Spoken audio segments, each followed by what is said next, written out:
ফুসফুসজনিত যে সিওপিডির সমস্যায় তিনি ভুগছিলেন, ক্রনিক অবস্ট্রাকটিভ পালমোনারি ডিজিজ, এটি সাধারণত স্মোকারদেরই বেশি হয়। তবুও তাকে চূড়ান্ত যত্ন আত্মীর মধ্যে পরিবার, দল তথা রাজ্য সরকারের মুখ্যমন্ত্রীও সাহায্যের হাত বাড়িয়ে দিতে চেয়েছিলেন।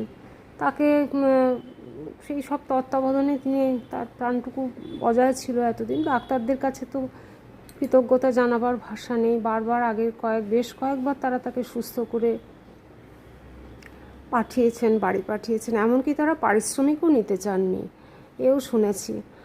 আর তবুই 80 বছর অবধি তাকেই তারা যে রেখেছিলেন, কিন্তু সেটাও যেন মনে হচ্ছে খুব কম। তার মতো মানুষকে যে বাংলা তথা ভারত তথা বিশ্বের আরও প্রয়োজন ছিল। এই শূন্যস্থান কী করে পূরণ হবে না।